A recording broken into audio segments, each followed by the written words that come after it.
Hello guys, welcome back to my channel Demystified. First of all, thank you so much everybody आपके इतने अच्छे, इतने प्यारे, इतने थैंकफुल कमेंट्स के लिए एंड मुझे बहुत अच्छा लगा ये जान के कि मेरे वीडियोस आपके किसी काम आ सके कि the purpose of the video was in the first place that you watch them a day or two before the exam and you're done with, you're ready to go. So that was the main purpose of my video and I'm very glad that मेरा जो purpose था वो fulfil हो पाया and मुझे बहुत खुशी हुई आपके सारे कमेंट्स पढ़ के. मैंने सारे कमेंट्स पे रिप्लाई किया है, रिएक्ट किया है. Thank you very much. तो after the class 12 series now I am also coming up with the class 11 series. मैं पहले क्लास 12 सीरीज के साथ इसलिए बिकॉज एग्जाम्स वगैरह थे तो आई थॉट कि इट्स बेटर कि पहले 12th के बोर्ड एग्जाम्स के लिए प्रिपरेशन हो सके. And I am also coming up with the class 11th series. तो देखिए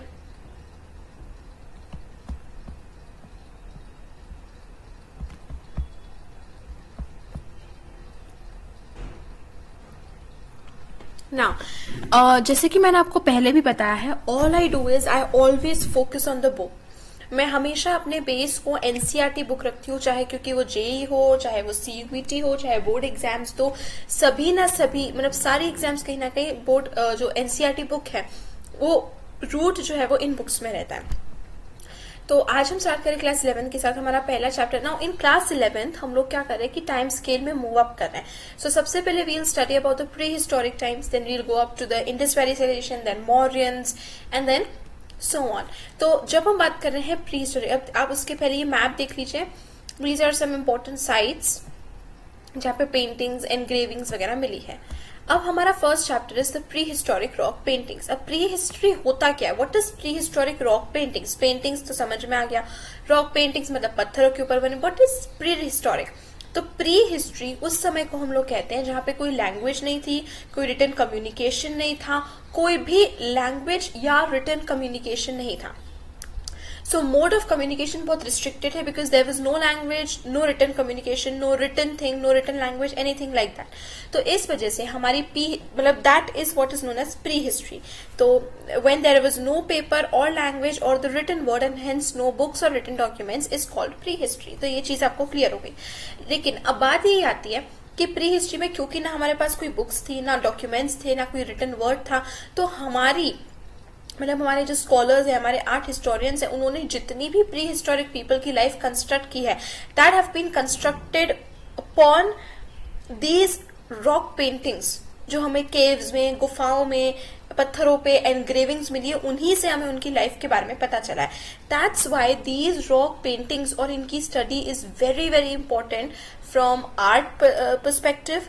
ओके, आर्ट के पर्सपेक्टिव से, फ्रॉम हिस्टोरिकल पर्सपेक्टिव, क्योंकि हमारी पूरी हिस्ट्री मतलब मैक्सिमम हिस्ट्री जो है वो इन्हीं पे बेस्ड है. इसके साथ हमें टूल्स मिले हैं, बहुत सारी कुछ एविडेंस और भी मिले हैं, but still these rock paintings play a very very major role. और हम इसका देखेंगे आगे जाके कि कैसे हमें gender bifurcation and then their daily activities and उन सब के बारे में भी हमें पता चलता है. ओके, तो लोग उस समय में कैसे रहते थे, क्या टूल्स, पॉटरी, उनकी हैबिट्स क्या थी, हैबिटेट, उनके घर कैसे थे, वो कैसे घरों को डेकोरेट करते थे.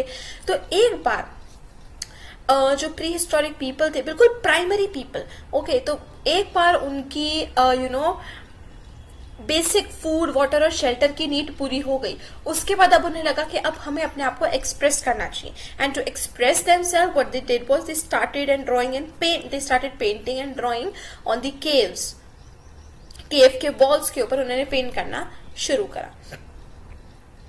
ओके, तो क्या रीजन हो सकते थे कि एक तो उनको अपने आप को एक्सप्रेस करना था, दूसरा जहां वो रहते थे उस जगह को और कलरफुल और ब्यूटीफुल, एक डेकोरेट, एक होमली फील देने के लिए वहां पे हम भी करते हैं अपने घर में डिफरेंट टाइप्स ऑफ लैम्प्स लगाते हैं, ब्यूटीफुल कर्टन्स लगाते हैं, सोफे, मैचिंग सोफे, रग्स, कार्पेट्स, इन सब चीजों का यूज करते हैं हम लोग ताकि घर को सुंदर बना सके. तो एक तो एक्सप्रेस करना, एक अपने प्लेस ऑफ लिविंग को डेकोरेट करना, एक है ताकि वो अपना एक विजुअल रिकॉर्ड मेंटेन कर सके. देखिए उस टाइम में क्या होता था कि अगर कोई एक हंट भी होता था एक बड़े से एनिमल को, so it was like a celebration, एक सेलिब्रेटरी मोमेंट होता था वो हंट करना भी, because it was not easy to hunt a wild animal. कोई भी वाइल्ड एनिमल को हंट करना, बहुत लोग इंजर होते थे, उनकी डेथ होती थी, तो इतना आसान नहीं था एक वाइल्ड एनिमल को हंट करना। तो जब भी हंट होता था, it was like a celebration for them.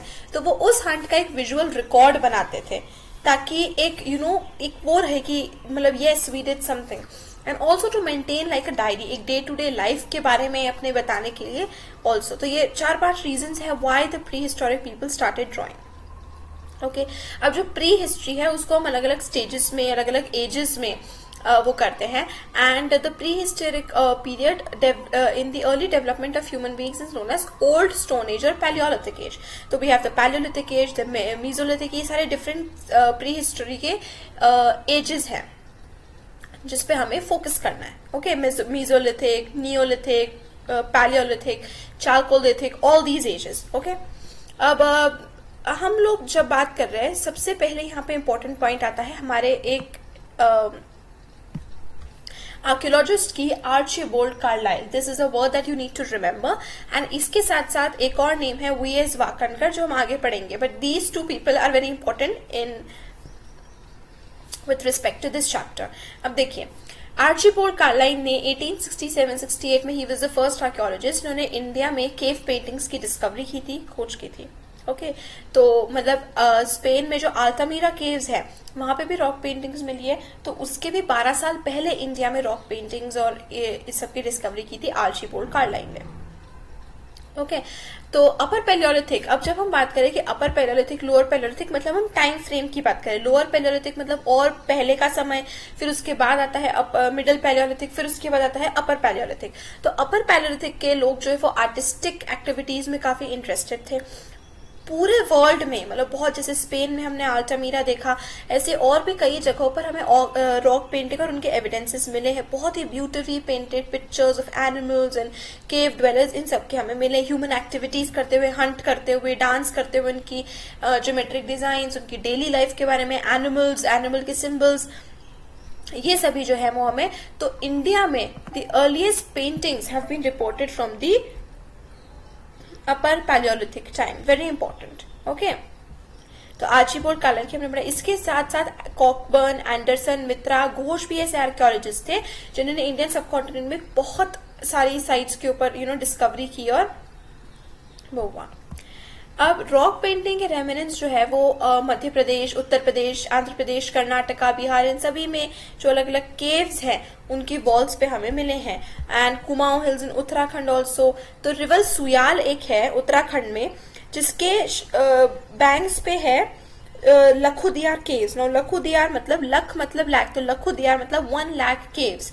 तो लखुदियार केव जो है वो उत्तराखंड में रिवर सुयाल के बैंक्स पर है। हम लोग अब उसी के बारे में बात करेंगे। अब यहाँ पे जो लखुदियार केव्स हैं, ये जो है वो 3 कैटेगरीज में हम इनको डिवाइड करते हैं, man, animal and geometric patterns. तो ये तीनों जो है वो white, red and red occur and black में, इन 3 कलर्स में लखुदियार केव्स में हमें पेंटिंग्स देखने को मिलती है, तीनों कॉमन पेंटिंग कलर्स। तो ह्यूमंस को स्टिक लाइक फॉर्म में रिप्रेजेंट किया गया है, एनिमल्स बहुत सारे, fox, lizard and motifs and wavy lines, rectangle fill, geometric design. तो ये 3 बेसिक थीम्स है जिससे रिलेटेड हमें पेंटिंग्स जो है वो लखुदियार केव्स में देखने को मिलती है। एक बहुत ही इंटरेस्टिंग सा सीन यहाँ पर देखिए पेंटिंग देखने को मिला है कि जो फिगर्स है वो एक दूसरे का हैंड लिंक करके, and they are like in a dancing form, hand linked dancing figures. उसी तरीके से आप देख सकते हैं यहाँ पे वेवी एंड ज्योमेट्रिक पैटर्न्स भी बनाए गए। इस तरीके से कश्मीर से जो है वो 2 स्लैब्स और मिले जिसके ऊपर एनग्रेविंग्स हमें करी हुई मिली है। अच्छा, अब सबसे पहले लखुदियार केव्स में देखिए अलग अलग टाइम थे। तो सबसे पहले ब्लैक में पेंटिंग मिली है, फिर उनके ऊपर, मतलब एक पेंटिंग के ऊपर जैसे सुपर इम्पोजिशन कहा जाता है, उसके ऊपर रेड ऑकर में मिली है, और फिर उसके बाद व्हाइट पेंटिंग्स मिली। तो इस तरीके से तीनों कलर्स में पेंटिंग जो है वो हमें देखने को मिलती है। ठीक है, कर्नाटका, आंध्र प्रदेश में जो ग्रेनाइट रॉक्स हैं वो भी एज कैनवस यूज करते थे नियोलिथिक पीपल। तो ऐसे बहुत सारी साइट्स है, कुपगल्लू, पिकलीहल, तेकलकोटा। तो ये सब ये बहुत ही फेमस साइट्स है, और इनमें 3 टाइप्स की पेंटिंग हमें देखने होती है। पेंटिंग व्हाइट में, रेड ऑकर में, और व्हाइट बैकग्राउंड के ऊपर रेड ऑकर में। तो जैसे यहाँ पे दिख रहा है कि थोड़ा सा व्हाइटिश बैकग्राउंड है और उसके ऊपर रेड ऑकर में जो है वो हमें पेंटिंग देखने को मिल रही है। तो ये सारी पेंटिंग जो वो लेट हिस्टोरिकल, अर्ली हिस्टोरिकल और नियोलिथिक पीरियड्स को बिलोंग करती है।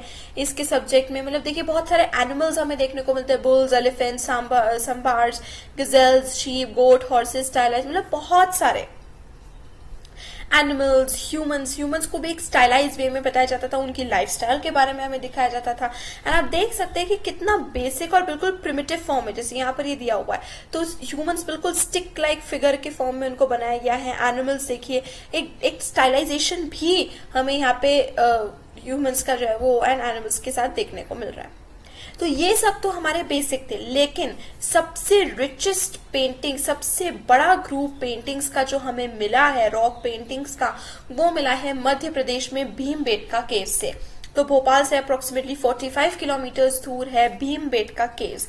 एंड यहाँ पे हमें बहुत सारे, मतलब अप्रोक्सीमेटली 800 रॉक शेल्टर्स है। 800 में से 500 रॉक शेल्टर्स के ऊपर हमें पेंटिंग देखने को मिलती है। स्पेक्टेक्युलर।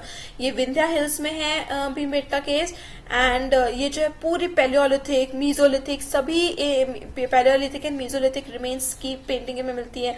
बहुत थीम्स के ऊपर, चाहे मतलब ये जो जंगल है भीमबेटका के आसपास, ये देखिए, ये केव की एंट्रेंस है, केव में अंदर घुसने का रास्ता। तो ये जंगल में मतलब एनिमल्स, फ्रूट्स, वेजिटेबल्स, सभी चीजें जो है वो यहाँ पर मिलती है।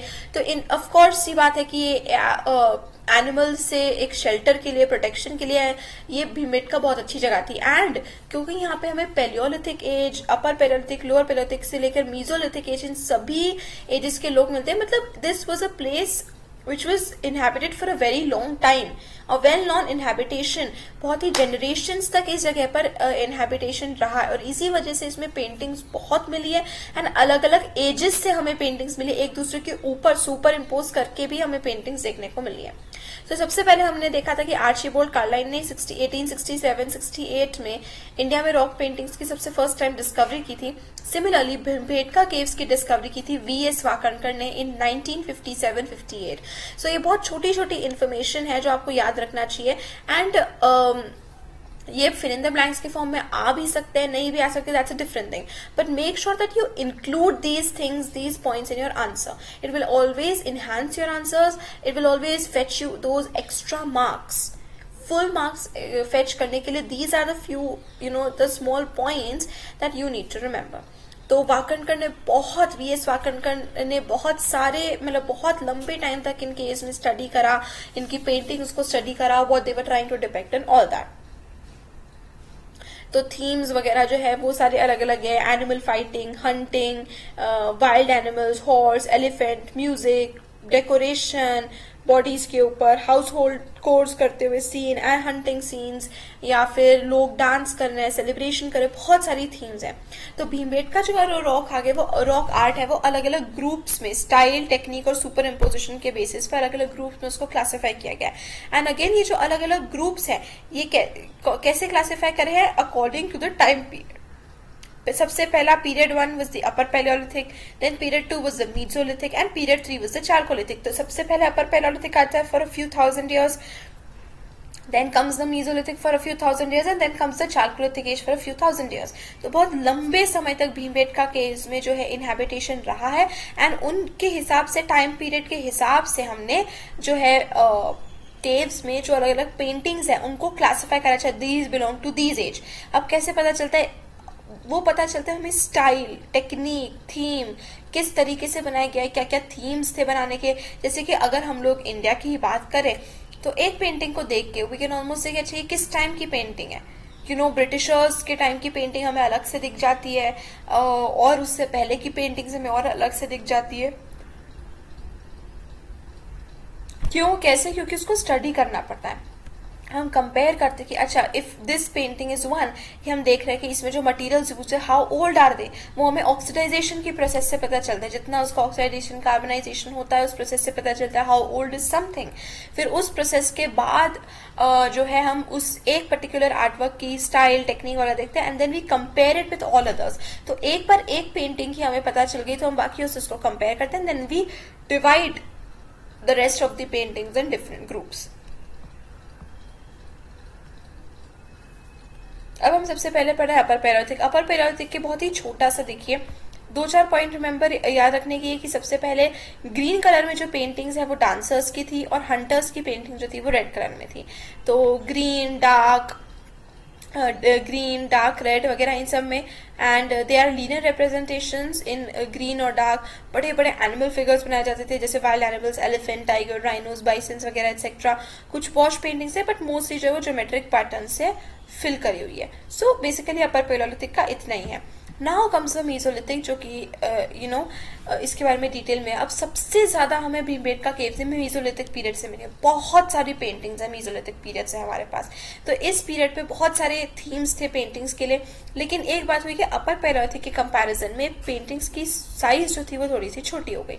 हंटिंग सीन्स डोमिनेट करने लगे, हंटिंग सीन्स ज्यादा नंबर में थे। और हंटिंग सीन्स जो है वो कैसे दिखाते हैं कि लोग एक ग्रुप में है, उनके पास बार्ब स्पेयर्स, मतलब ऐसे भाला वगैरह सब है, पॉइंटेड स्टिक्स ऐसे तीखे नुकीले, एरोज है, बोज है, मतलब उनके कहीं ना कहीं टूल मेकिंग की अपने प्रोटेक्शन के लिए एंड फाइटिंग टूल मेकिंग जो थी वो अपने हाथ में लिए हुए ग्रुप्स में जो है वो एनिमल्स को हंट करते हुए दिख रहे हैं। कुछ पेंटिंग्स में ये प्रिमिटिव मैन जो है, मतलब कि प्रिमिटिव मैन मतलब आप समझ ही रहे हैं, ट्रैप्स है, स्नेयर्स है, एनिमल्स को पकड़ने के लिए, मतलब जाल वाल भी के साथ भी वो दिख रहे हैं। अब हंटर्स बहुत ही सिंपल क्लोथ्स पहने हुए हैं, सिंपल ऑर्नामेंट्स पहने हुए हैं, जो बेसिक नेचुरल चीजों से आसानी से बन जाए, बहुत ज्यादा टेक्नोलॉजी एडवांसमेंट वगैरह कुछ की जरूरत नहीं थी। तो मतलब एक हम देख सकते हैं कि what kind of lifestyle they must be living, किस तरह के हम जो नहीं देखते ऐसे पत्तों से बने हुए कपड़े and stuff like that is the era that we are talking about, क्योंकि this is how it is shown in movies and TV shows. तो ऐसे ही हमें पता होता है इन चीजों के बारे में। To read it we can not visualise it that easily. तो जैसे वो ऐसे आदि मतलब जैसे आज भी आदिवासियों को दिखाया जाता है ऐसे पत्ते ओढ़ के and with that kind of jewellery and ऐसे भाला वाला लेके, this is how they lived. तो कुछ पिक्चर्स में एनिमल्स भी है जो उनके पीछे भाग रहे हैं, लोगों के पीछे। तो वो एक दिखाता है कि कैसे एक लैंडस्केप या एक स्टिल लाइफ, मतलब एक व्यू का painting banana was also one of the themes. कुछ एनिमल पेंटिंग्स जैसे कि स्पेशली हंटिंग सीन में, कुछ में जो लोग हैं वो उनसे डर रहे हैं वाइल्ड एनिमल से, कुछ में वो उनको प्यार दिखा रहे हैं, कुछ में जो है वो एनिमल्स को ज्यादा हाईलाइट कर रहे हैं। तो इस तरीके से हमारी डिफरेंट थीम्स, क्योंकि आपको समझना पड़ेगा उस टाइम पे they didn't have any other thing. उनका मेन जो था सब कुछ वो they were totally focused on just survival. उनका ऐसा नहीं था कि उनके कोई बहुत पोजेशंस है, खेत है, ये है, वो है, नो।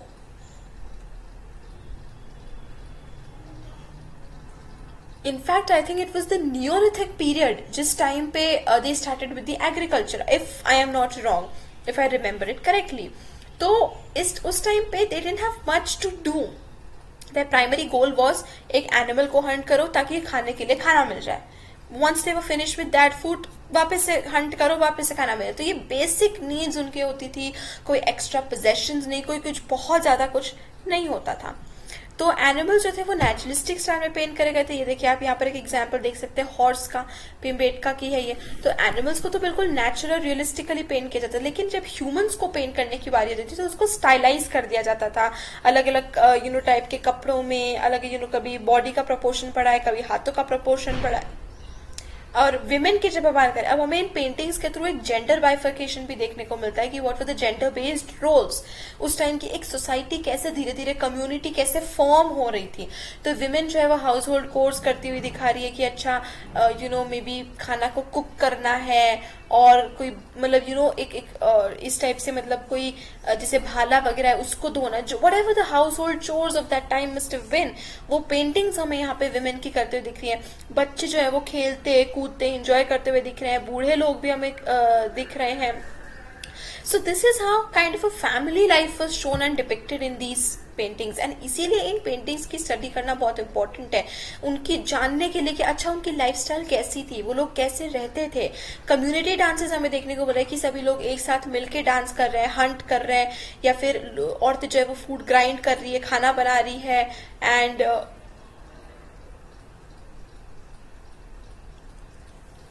मतलब very clearly sort of a family life. और इनमें डेकोरेशन के लिए मतलब hand prints and finger prints, मतलब फिंगर को पेंट में डुबो के ऐसे डॉट्स लगाना, फिस्ट से पेंट करना,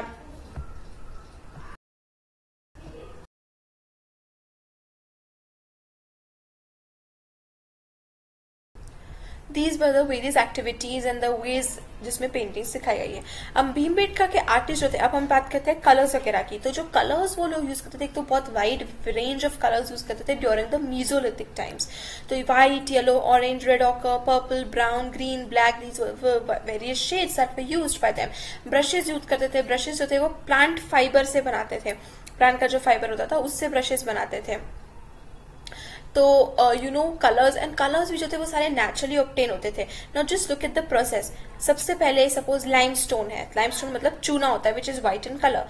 तो व्हाइट कलर के लिए दे यूज्ड लाइमस्टोन. तो लाइमस्टोन को सबसे पहले उन्होंने ग्राइंड करके पाउडर बनाया. अब उस पाउडर में थोड़ा सा पानी मिलाया. चलो ये तो हो गया.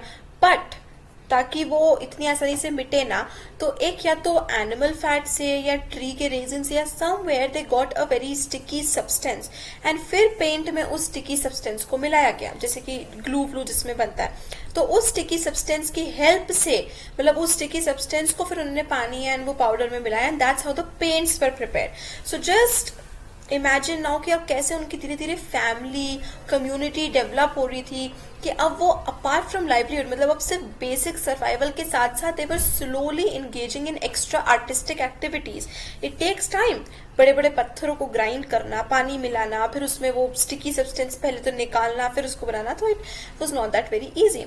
अब जैसे रेड जो था वो उन्हें हीमेटाइट, जैसे गेरू कहा जाता है, तो हीमेटाइट से उनको रेड कलर मिलता था. एंड ग्रीन कलर उन्हें चालसेडोनी स्टोन से मिलता था. व्हाइट हमने देखा लाइम स्टोन से मिलता था. तो इस तरीके से वो पेंट्स बनाते थे. And it is impeccable, it is amazing, mesmerising कि कैसे ये पेंट्स जो है वो इतने सालों तक. Now when we are talking about these Bhimbetka art paintings, rock paintings, ये हम लोग अब किसकी बात कर रहे हैं? इट इज, देखिए अगर हम टाइम स्केल की बात करें तो अगर अभी 2000 BC for example 2023 CE year चल रहा है, इसके पहले 2022 था, 21 था, 2020 था, इसी तरीके से 1000 ईयर चला था तो 1050 वगैरह था. फिर उसके पहले आता है 500, मतलब 500 CE, फिर 100 CE, फिर 0 BC. जीरो से फिर जीरो के पहले जो था वो, अब हम उल्टा चले, जीरो के बाद पहले था फिर 100, फिर 200, 500, 1000, 2000, 3000, 4000, 5000, 6000 सी. तो एक यू शेप में चल रहा है, where the zero is at the middle of a U and दोनों तरफ जो है वो ईयर्स फिर असेंड हो रहा है. इस तरीके के फॉर्म में ईयर्स की काउंटिंग थी. तो जो हम ये मीजोलिथिक एंड पैलियोलिथिक एज की बात कर रहे हैं, अप्रोक्सीमेटली, मतलब इफ आई एम लाइक, मतलब बहुत ही वेगली एंड रफली मैं बोलूँ तो दे आर अबाउट 7000, 8000 BCE की बात कर रहे हैं. सो 8000 BCE मतलब फ्रॉम टुडेज डेट 10,000 ईयर्स पहले. तो आप सोच सकते हैं कि for these paintings, for the paints to survive 10,000, 12,000 years, देखिए पत्थर पे बनाए गए थे. तो इन पत्थरों को हवा का, तेज हवा का, बारिश का, पानी का, मतलब किस का इन्होंने सा होगा, रेन, वाटर, विंड एंड पता नहीं क्या क्या चीजें रही होगी, but still these paintings survived the years of adverse weather condition. बहुत ज्यादा गर्मी पड़ रही है, बहुत ज्यादा ठंड पड़ रही है, बहुत ज्यादा बारिश, तेज हवा चल रही है, केव्स में है, मतलब even after all these years, 12,000, 10,000, 13, 14,000 years बाद भी these paintings remain intact. And believe me guys, मैंने ये paintings देखी है in real life and when you see them, it's almost like unbelievable कि आप कोई 14,000 पुरानी चीज, 12,000 साल पुरानी चीज को आप देख रहे हैं. It's like जैसे कल की बात होगी जो ये बना के गए होंगे. It's they are so fresh and lovely that, मतलब this is something really really amazing to have achieved something like this. तो वो कलर्स सर्वाइव कर गए because of the chemical reaction of oxide present on the surface of the rocks, oxidization की वजह से. But still for them to survive this long in such weather conditions, it is beyond words. Okay, तो artist जो थे वो अपने ceilings पे, rock shelters के, केव की वॉल्स के ऊपर पेंटिंग बनाते थे. कुछ पेंटिंग्स जो थे वो वहां बनाते थे जहां लोग रहते थे, हमने देखा अपने घरों को डेकोरेट करने के लिए. कुछ जो थे वो अलग जगहों पे बनाते थे जहाँ पे हमें उनके रहने के कोई एविडेंस नहीं मिले. अब रहने के एविडेंस कहाँ से मिलेंगे? देखो, कोई जगह से अगर हमें कुछ टाइप ऑफ यूटेंसिल्स मिले, कुछ फायर बर्न्ड करे हुए, कुछ बोन्स वगैरह मिले, मतलब वो वहाँ रहते थे, खाते थे, सोते थे, इसी वजह से वहाँ पे कुछ फॉर्म ऑफ हमें मतलब रहने की इस टाइप के एविडेंस मिले। कुछ ऐसे केव्स होते थे जहाँ पे वो रहते नहीं थे, लेकिन वहां पे पेंटिंग्स बनी हुई थी। तो the art historians scholars have presumed कि वो पेंटिंग जो है वो जरूर कोई स्पेशल डीटी, रिलीजियस डीटी को, मतलब वो स्पेस जो है वो किसी वर्शिप स्पेस की तरह करी जाती होगी, इस वजह से कोई स्पेशल डीटी को रिकग्नाइज करने के लिए हो सकता है कि वो पेंटिंग्स बनेगी। We are not very sure, क्योंकि हमारे पास रिटर्न वर्ड नहीं है। But this is absolutely that ये जो रॉक पेंटिंग्स है, this is the greatest source जो the primitive people could have left for us. ये नहीं होते so we wouldn't have known anything about them, कैसे रहते थे, क्या पहनते थे, क्योंकि जो भी वो पहनते थे वो ऐसा मटेरियल था, तो वो बायोडिग्रेड हो गया, वो प्लास्टिक का कुछ नहीं पहनेंगे। They would wear something made out of leaves या एनीथिंग लाइक दैट, तो वो अभी तक तो डिग्रेड हो गया है, it has not survived after so many years. Okay, और एक और चीज जो है वो काफी नोटिसेबल है कि जो सबसे सुंदर पेंटिंग्स है वो हाई अप है, मतलब बहुत ही ऊंचाई पे, जैसे रॉक जो केव्स भी होते थे, केव्स के भी सीलिंग्स के बिल्कुल पास बनाई गई है। सो वी में वंडर की इतनी अनकंफर्टेबल पोजीशन में इतना ऊंचा चढ़ के क्यों बनाया गया होगा। So the reason may be ताकि वो एक दूर से, डिस्टेंस से भी दिखाई दे सके, और maybe some other reason, but we are not very sure कि ऐसा क्यों होता था। सो ये पेंटिंग्स जो है वो बहुत पुराने से, इनकी पिक्टोरियल क्वालिटी अभी तक मेंटेन्ड है इतनी पुरानी होने के बावजूद। और ऐसे मटेरियल्स नहीं थे, टूल्स नहीं थे, कोई ऐसे ब्रश, आज तो हमारे पास हमें ब्रश चाहिए तो 0 नंबर का ब्रश, 5 नंबर का ब्रश, 10 नंबर का brush, everything we have. Just imagine them, क्या उनके, आज हमारे पास ऑयल पेंटिंग, वाटर, मतलब oil colours, water colours, acrylics and gouache colours and pencil colours and what not do we have. Paper ही चाहिए तो पेपर ही आपको इतने अलग अलग टाइप के, with 200 GCM, 345 GCM, what not. तो उनके पास ये सब चीजें ना होते हुए they have achieve something like this. It's nothing short of a miracle, I think. जैसे उनको ये छोड़ के जाना ही था ताकि उनकी फ्यूचर जनरेशन उसको स्टडी कर सके, मतलब ओनली एंड ओनली दिस, ये बच्चा है, बाकी कुछ भी नहीं। And this is how is it possible कि सिर्फ ये पेंटिंग्स बची है, बाकी उनकी सारी चीजें जो है वो डिग्रेड हो चुकी है ऑलमोस्ट। एंड ये पेंटिंग्स नहीं होती तो हमें उनके बारे में कुछ पता ही नहीं चलता। तो अब मेन जो है वो बिल्कुल अपने आप को एंजॉय करते हुए एडवेंचरस लाइफ, हंटिंग सीन में अगर दिखाया जा रहा है तो कुछ लोग जमीन पे पड़े हुए इंजर्ड, कुछ लोग मर चुके हैं, एनिमल के वो आसपास घेर के खड़े उसका हंट करने के लिए। तो मतलब एक तरीके से स्टोरी टेलिंग का एक पैशन था इन लोगों में, एक ड्रामेटिक वे में ये मैन और एनिमल्स एंड ह्यूमंस को दिखाए जाते थे, सीन्स अलग अलग दिखाए जाते थे, डेली लाइफ के सीन्स, डांस कर रहे हैं, सेलिब्रेट कर रहे हैं, एवरीथिंग। तो ये पेंटिंग्स हो सकता है कि जो प्रिमिटिव मैन थी उनको एक सेंस ऑफ पावर देती थी, sense of power in the sense कि चलो ठीक है, बाहर तो भले ही वो इंजर हो गए, मर गए, लेकिन अगर एक बार उन्होंने हंट कर लिया तो it was like a sense of power over the animals की that yes we are more powerful than these animals. हमने इन वाइल्ड बीस्ट को हराया है, इनको मारा है, खाया है, so we are more powerful than this. तो इस तरीके की कोई फीलिंग हो सकता है ये पेंटिंग्स उनको देती हो। ओके, तो आज भी जो जैसे ट्राइबल पीपल है, कॉमन प्रिमिटिव लोग हैं जो आज भी फॉरेस्ट वगैरह के एरिया में रहते हैं, they still do this. Rocks के ऊपर, केव वॉल्स के ऊपर, कुछ स्पेशल ओकेजन्स पे, बर्थ, डेथ, ओल्ड एज वगैरह, मैरिज, इन सब पे आज भी वो जो है इस तरीके से पेंटिंग्स बनाते हैं, या फिर एनिमल को किल करते हैं सेलिब्रेशन के लिए, ऑल दीज। अभी देखिए हंटिंग सीन, डांसिंग सीन, किस तरीके से इनको हंटिंग सीन में कैसे वो एक विथ अ भाला, स्पेयर वगैरह इन सब चीजों के साथ ऑन एनिमल्स, जैसे अब हॉर्स को टेम मतलब ये करा है या उनको हंट करते हुए इस तरीके से। फिर ये डांसिंग सीन कैसे वो हैंड इन हैंड लेके, एक जो है वो कुछ आई थिंक बजा रहा है, I think it's kind of an instrument, and बाकी यार डांसिंग।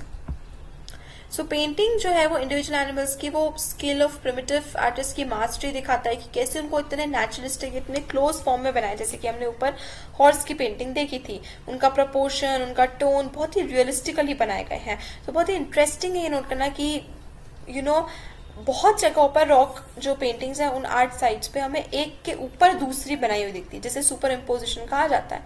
तो एक पेंटिंग के ऊपर मतलब as many as 20 layers of painting मिली है। एक उसके ऊपर दूसरी कोई पेंटिंग बना दी, उसके ऊपर तीसरी बना दी, चौथी बना दी, इसे करते करते 20 लेयर्स ऑफ पेंटिंग भी हमें एक के ऊपर एक देखने को मिली है।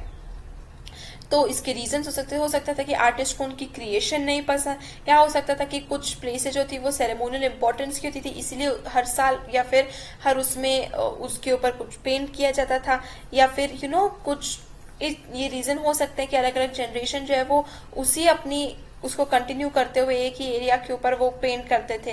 तो ये प्री हिस्टोरिक पेंटिंग्स, जैसे कि मैंने पहले भी कहा है, कि हमें ह्यूमंस की लाइफस्टाइल समझने में बहुत हेल्प करती है, उनके कपड़े, food habits, lifestyle, everything. And कैसे बताते हैं कैसे टूल्स का, वेपन्स का एवोल्यूशन हुआ, कि क्योंकि ये चीजें अब बहुत ज्यादा बची नहीं है हमारे पास। These are the paintings that we have to depend on to create the life of the prehistoric paintings. Thank you very much.